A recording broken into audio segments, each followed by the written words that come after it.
Sorry, it just cut me off. I cut myself off. I was trying to pick up these cards.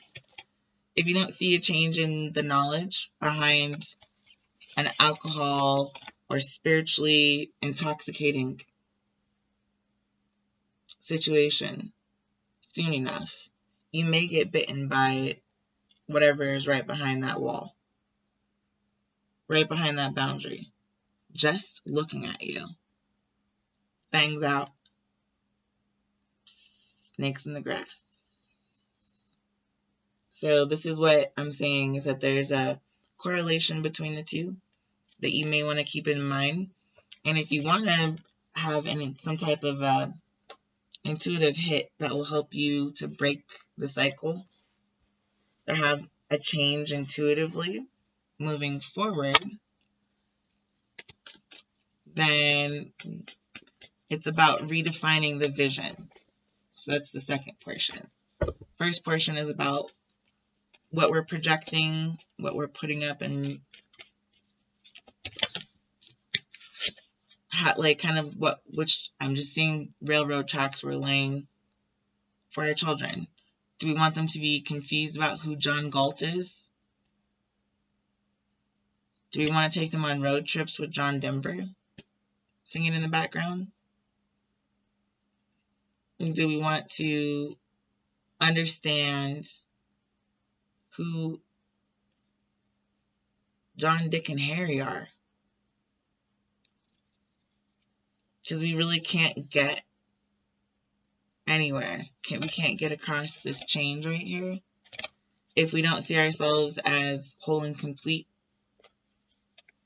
goddesses, individuals, gods, spiritually, without having that new energy that was in the first part. So I'm just saying that, like, maybe that's new part 1, this is new part 2. Is the rebirth. What are you going to rebirth? So that vision board that everybody wants to see, or what's coming in the future, well, it's something that you have to kind of hunt down for yourself. No one can tell you how deeply you're going to breathe life into something, or into somebody, or into a situation until you do it. And if that new situation is something that you didn't pray on, then secretly it's going to be an issue. Like, you're going to have a lot of courage to get through it. Unfortunately. Fortunately speaking, let's get the outcome. It's healing. This is the other, just seeing the railroad track splitting. This is the other way that you could do it, and why. You could break that chain, venture off on a path unbeaten, and write your own story. Make your own. It's harder to walk this way, it's true. But in the long run, it really sheds some light on what kind of new. And if you go look at part 1, you'll understand. This is page 80, and that's the Chariot card. Uncommon goods you're able to bring to the table. This is page 74. It's the healing that you're able to build. You light a fire. See the red? Even around the darkest spaces of your own mind or of your own healing. And it gives you an opportunity to shed the old and keep the new. So you need both. In the new, you need some of the old. And the old is going to keep some of what you don't want. Some of that, what maybe the new could do without. Right? Yeah. And that's basically what I'm getting from this. I'm going to do the book read, so maybe this second portion is book read time. This is Tom Brown Jr., The Vision. Also the author of The Tracker. This is page 144. just opened, I swear. The voice again spoke, as I looked around for its maker. People have lost their connection to the wilderness, but desperately need its power. They have strayed from the earth and all the purity of creation. Their souls so desperately search to fill the void. At once the earth intrigues and nurtures them, but there is also a fear of the solitude and peace. They hide behind their toys and gadgets, whether of play or of religion, for they need some of their external distraction and reality to hold on to. That way they will never be forced to confront themselves or the lies of their fleshy lives. The voice continued. They come to the wilderness as aliens, and like a disease, they drive the very animals from the forests. They find freedom here, but cannot confront that freedom. They find peace and solitude here, but choose not to know it. They leave behind pockets of destruction and the litter of society as a flag, a monument that bears their conquering. Yet they can never conquer creation. For in conquering the wilderness, they must conquer themselves. To conquer themselves, they must find themselves.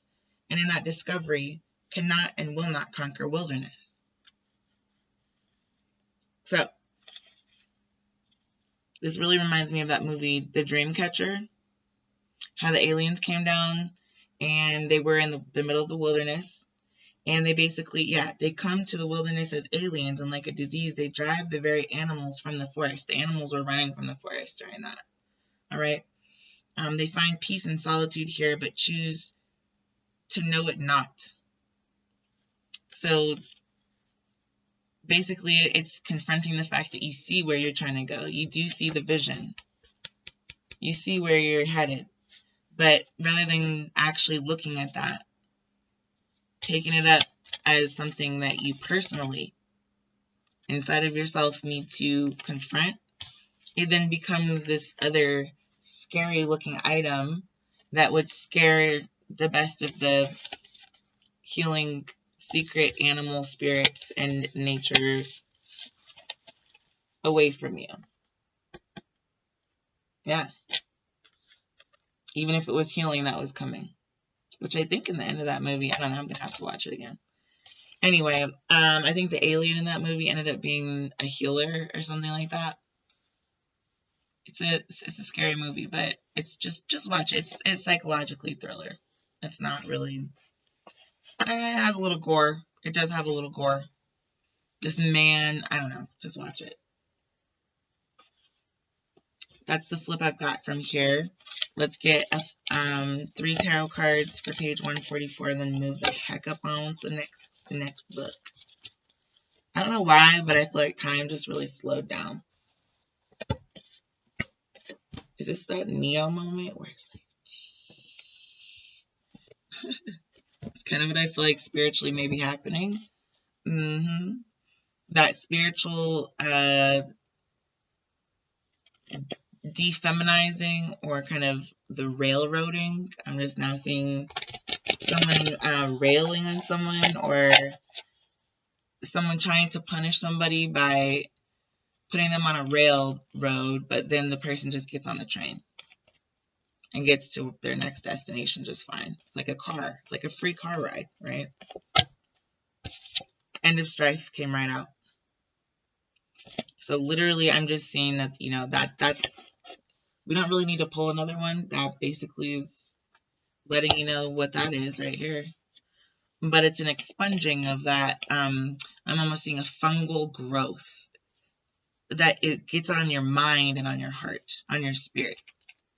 When you don't use it, you lose it. It's kind of a mental muscle that they've actually done also YouTube videos on the power of the mind and the power of prayer and thought.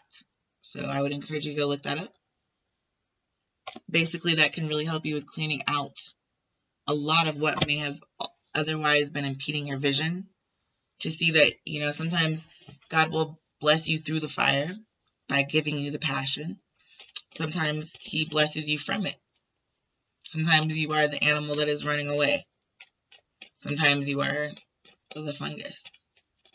So that's for each of us. We have a positive and a negative side. There's that wholeness. Positive and the negative side coming together gives us a really good idea of how to do this. When you know every direction, I'm just seeing every direction of yourself. When you've explored every nook and cranny, I'm seeing craggly, a raven's feet for some reason, like craggly feet, like chicken feet. When you know every corner of yourself, nothing can claw at you, past, present, or future, because you've already cleaned out everything that could have knocked you off. There's that dethroning. Part 1, yeah, knocked you off your throne. Tried to stop you from being able to find the peace that they were talking about in here. The place of peace that you're scared to go to. Once you find that place of peace, it's very cleansing. You no longer really have anything to cleanse. It's just the end of any kind of problems being exactly who you are. So, let's do pray, pray, pray, and then we'll pull some more cards. I open to page 100. Okay. That's what this book looks like. And like I said, it doesn't have an author. It's the Queenship Publishing Company. Third station. If you guys have heard Nadia Rose, Station, I feel like that's a very, I don't know why that just popped in my head, but we adore you, O Christ, and we praise you because by your holy cross you have redeemed the world. Let's talk about the word Christ, because that was the other part of Lord. So I feel like Lord goes first, Christ comes second. When you hear your baby, a brand new baby, right, crying, as a mother or as a parent, your first instinct is to go and help the baby. Go get the baby, go change their diaper, give them something to eat, play with them, give them attention, coddle them. I don't know what you want, right? This is the cry street. This is the way that we cry out from the street, from our own home. This is the collaboration of the stranger at the door who needs your help and is knocking. Are you going to let them in? Are you going to have the Beauty and the Beast experience, or are you going to have the knowledge of your vision? Are you going to hold your vision and realize that you're already living happily ever after? I woke up in beast mode. Big Sean just came in my head. Jesus falls the first time. Okay. I followed close behind my son, and he stumbled toward Calvary. Nothing had ever hurt me more than to see him in such pain. I saw the cross digging into his shoulders. My heart dropped when I saw him fall face to the ground, the heavy cross landing squarely on his back. For a moment, I thought my beloved son was dead. Now my whole body began to tremble. Then the guards kicked him. He rose slowly and began to walk again. Yet they still whipped him. I wanted to protect him with my own body, but I knew this had to be, so I walked on and wept silently. Lord, how often have I seen you fall, and unlike Mary, have left you there without concern? How often have I seen people make mistakes and laugh at them? I just also want to mention the wow signal. That's just relevant just because I want you to think about the things that you say wow about, the good and the bad, because that's the cohesion. So anyway, so often do I find myself getting angry when someone does things differently than I. Mary offered you her support through your entire passion. Help me do the same for you. By the support I give to others, Lord, have mercy on me. So that ends on page 101. Starts at and laughed at them, ends on Lord, have mercy on me. So think about those people you laughed at. Think about those people that you have laughed with. That is for and by the fire. Being blessed from it and for it, by it, through it. You understand what I'm trying to say. It's a This cross is the burden that we all bear because of our specific location. And in this specific segment, as I said in the first place, this is supposed to be education for the children, or this is supposed to be an adult education on how we might be able to clarify the vision and the way that we see the vision be a smoke signal. I don't know if you guys have seen that movie, but it's a very good movie. Smoke signals. Yeah, this is about the smoke signals that we leave for our future generations and what we choose to leave and how we can potentially leave a much brighter tomorrow than what we are doing at this moment. And that's always the best that we can do, is start where we are and then move forward, right? So anyway, I'm going to get 3 cards for this. I'd like to use the voodoo deck because I think people really have a problem with the mixing of religions. But we've got mixed families in the United States. We are somewhat of a blender and a mixing pot. If I do say so myself. Get that? Fondue? Say, never mind. Anyway, yeah. This is literally a smoke signal. A stack of cards came out, so I'm just going to read them. Bottom of the deck. Ooh, world egg. Okay.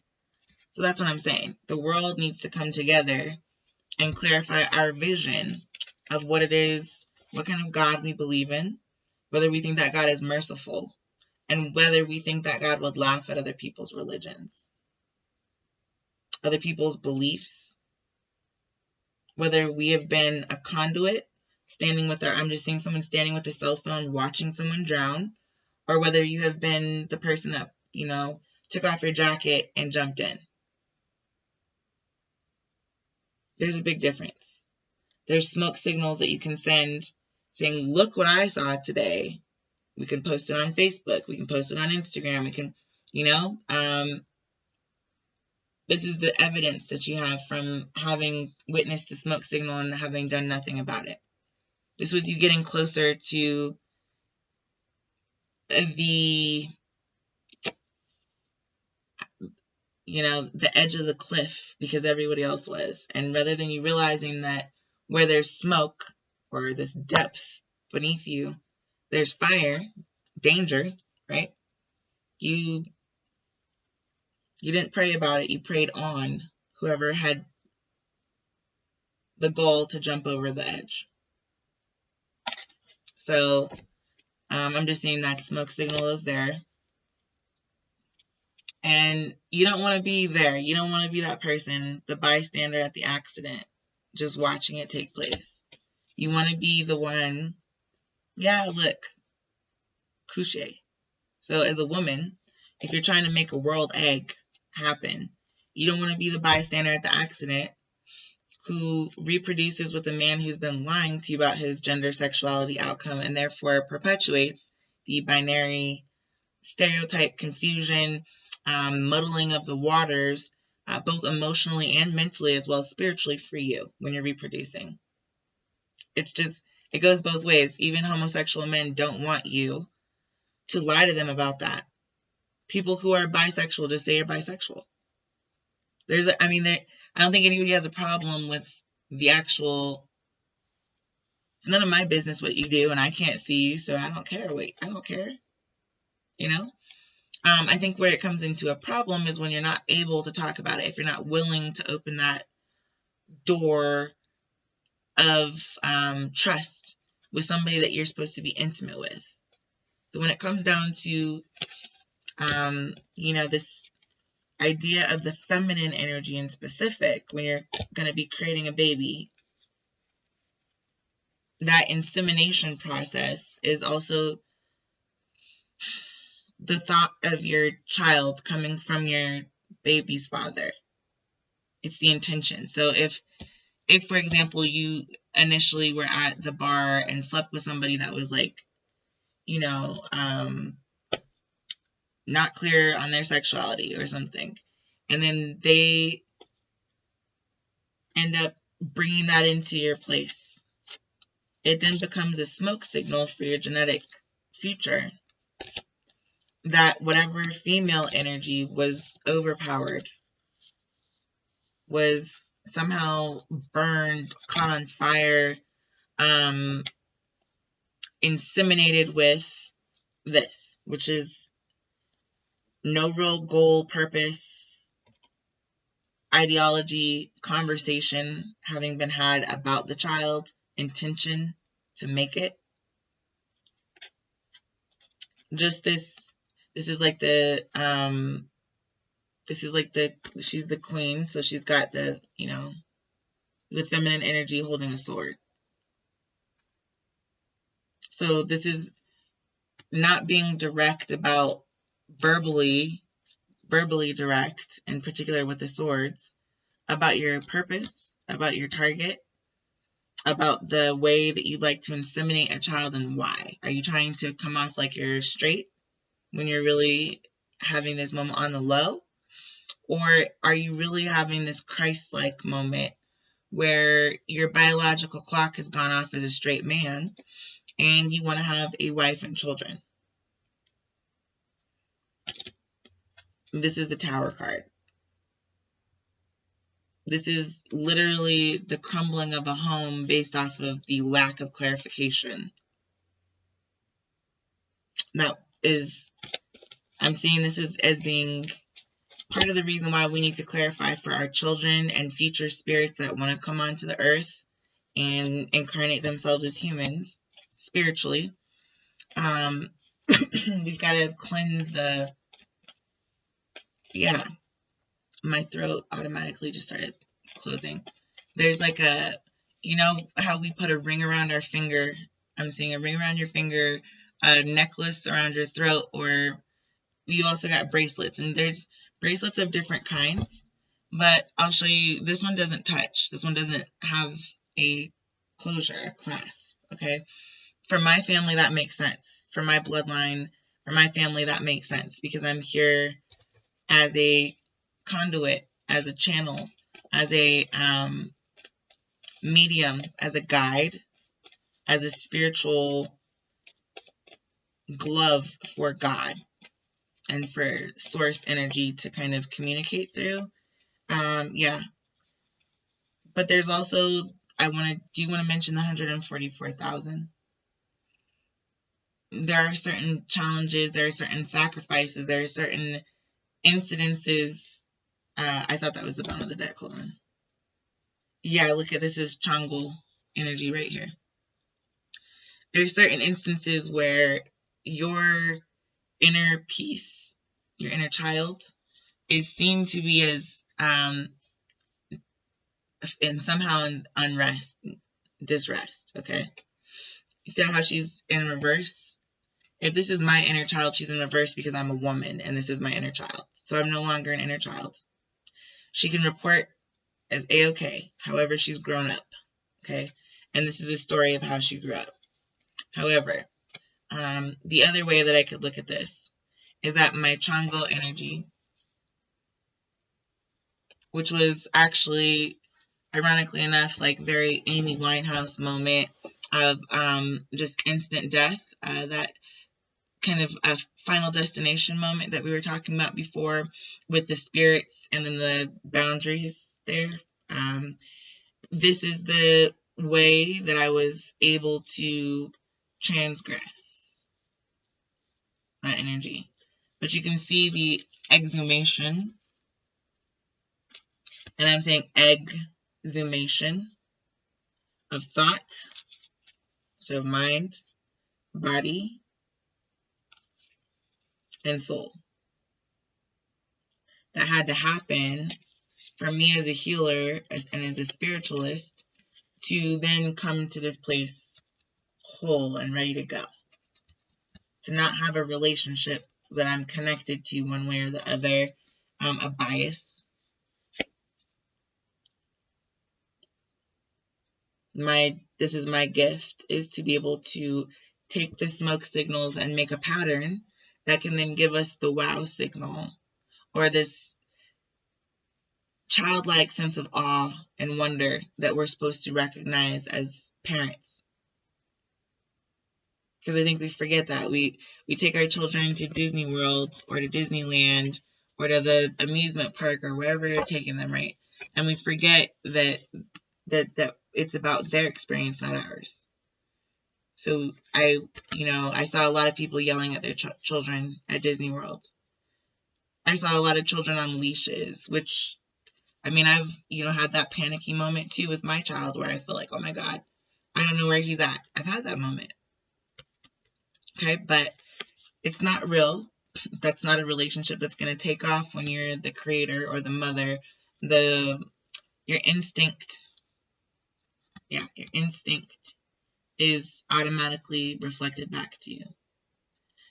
But other people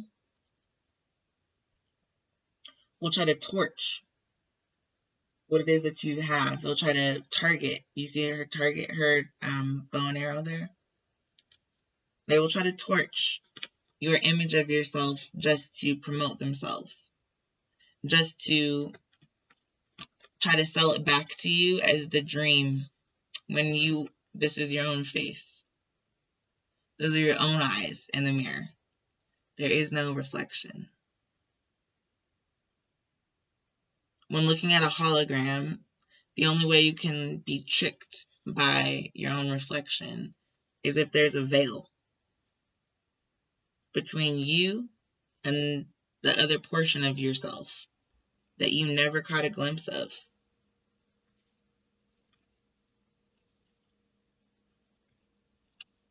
If you never torched any of your legacy,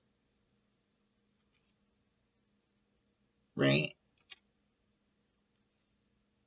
If you kept a firm foundation between the two sides, the two portions of what makes you you, if you're part of the 144,000 who came here with a mission that wasn't for sale, could not be sold out, your soul could not be ripped from your physical body,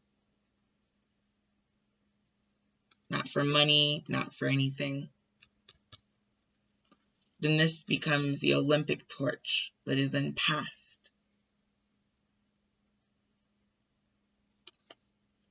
And commemorated.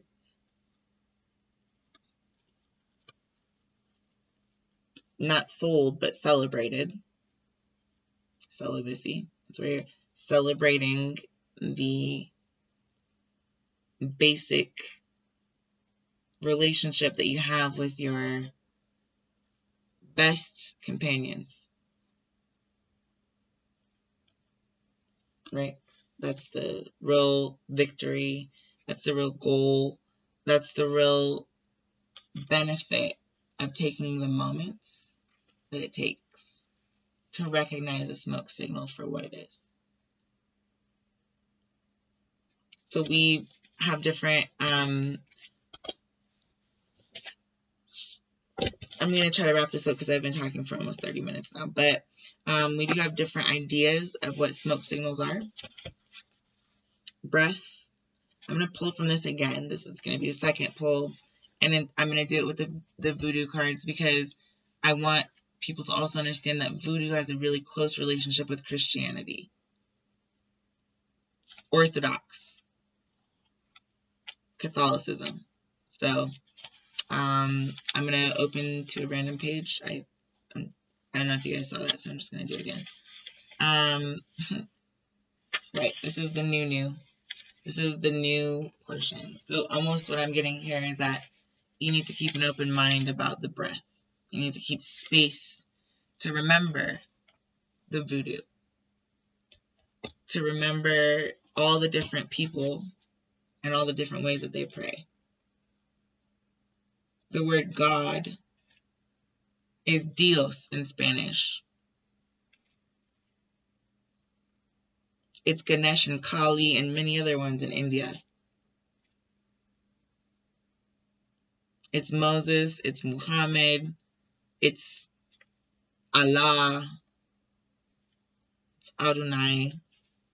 It is whatever you have the language or the understanding or the ability to see God in.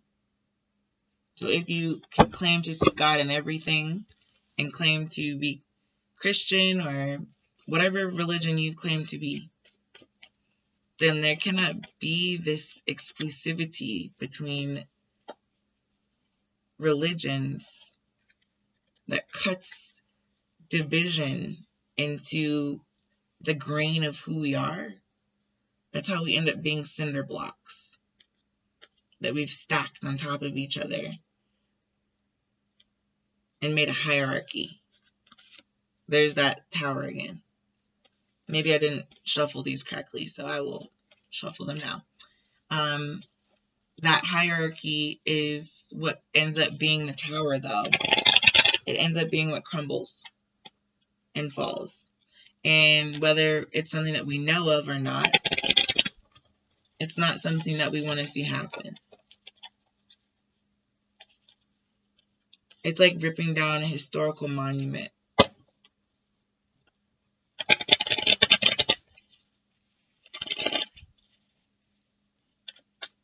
Just give me 2 cards, please. And we'll open to actual reading from this Hindu yogi science of breath.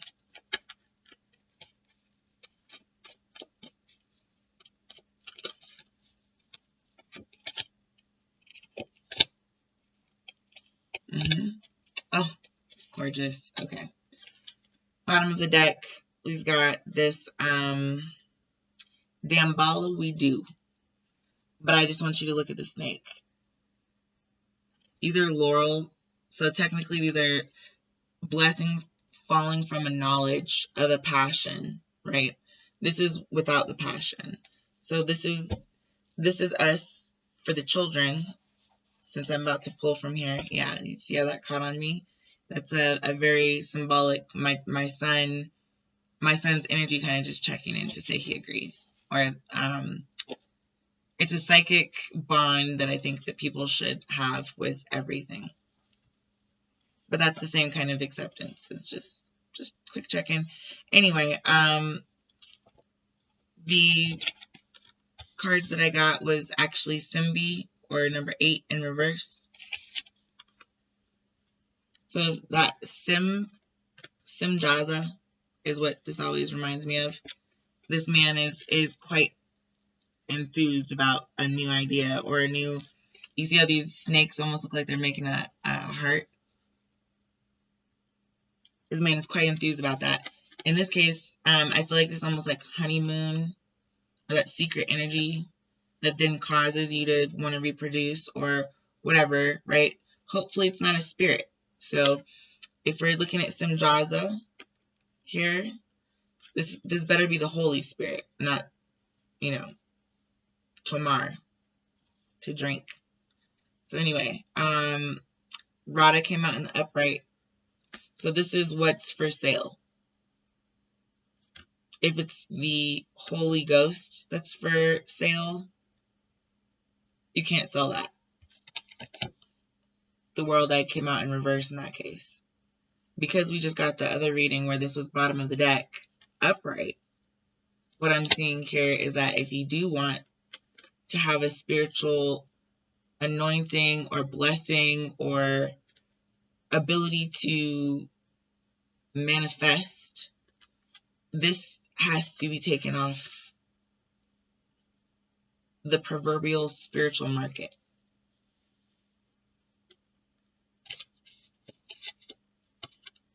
That's the alchemy of the golden egg.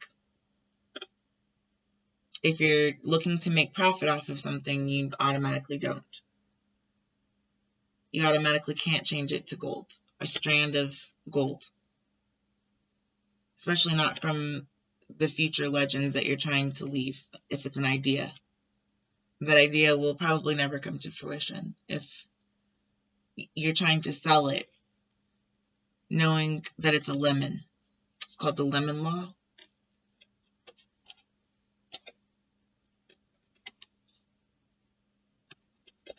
So I think that's the deep breath. How do you breathe with an idea so big I'm just saying that you can't bite it. You've still got to breathe. You've still got to eat. And you got to hold the egg in your mouth at the same time. How do we teach our children how to do that? Because that's what we do as adults every day. That's adulting, right? We'll just get one reading. I'm just hearing one reading. Okay, One Direction coming to mind really strong. This is page 86, by the way, that I just opened to. And it says general directions right here.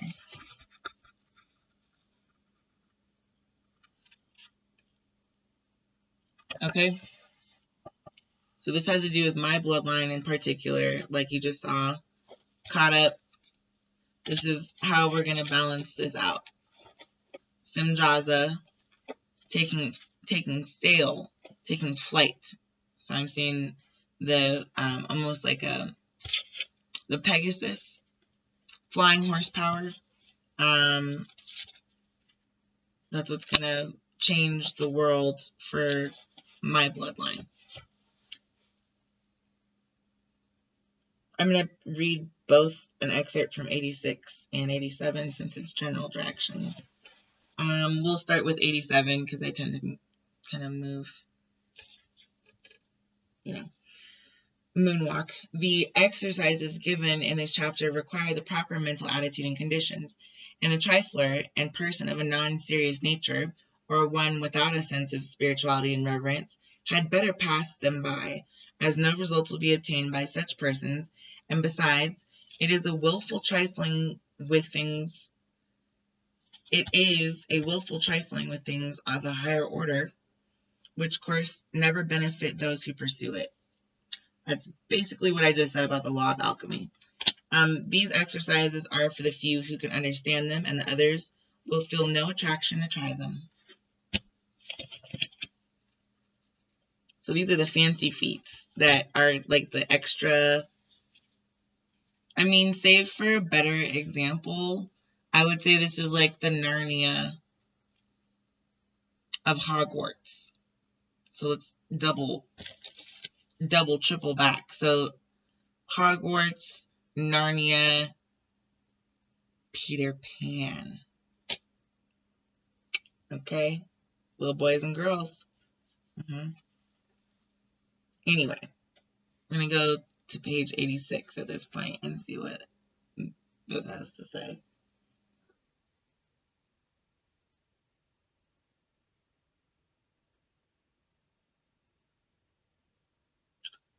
As man unfolds in spiritual consciousness, he becomes more and more aware of his relation to the universal spirit, or universal mind, as some term it.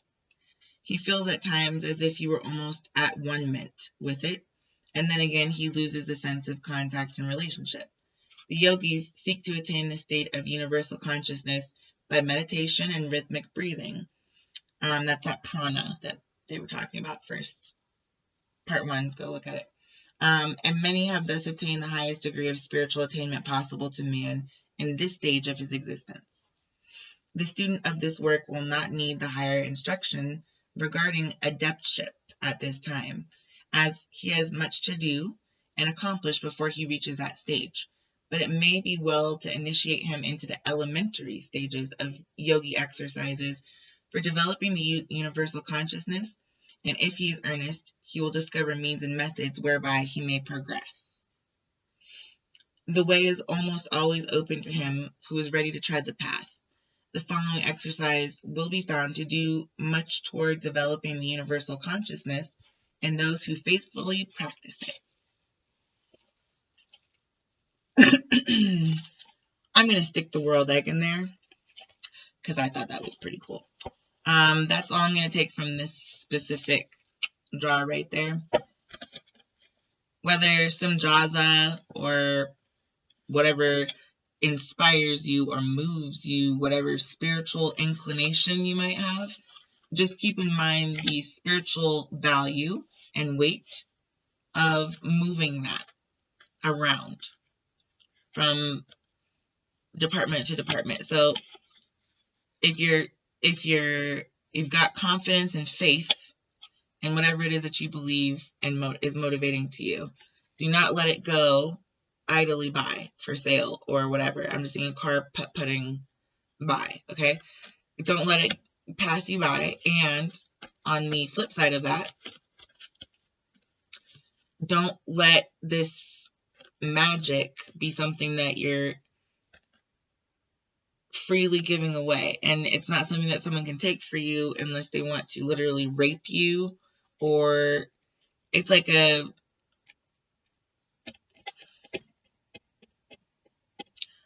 physical overpowering of your spiritual body.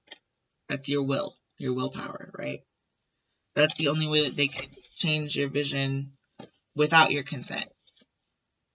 Otherwise, your prayers will be heard. You are being listened to at all times by higher entities, in my opinion. And I think they all work together in a beautiful unison. XX. Kiss, kiss.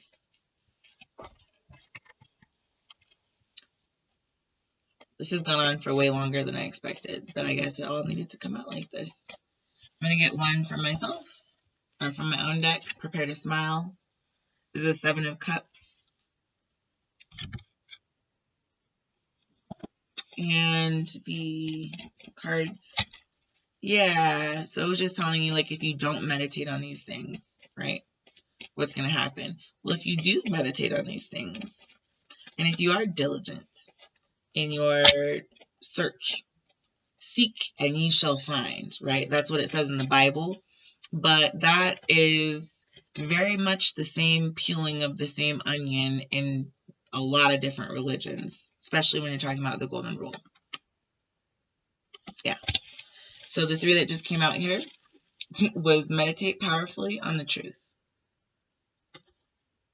which is in and of itself the actual movement of the Holy Spirit is powerful. It is truthful. And you must pray. Ask for what you need, and it shall be provided. Okay? I think that's the end of that. Basically, breathe. And as soon as you breathe, you change the entire vibrational expectation and frequency. So, good luck. Prepare to smile. My loves, have courage. I'll catch y'all next time. Bye.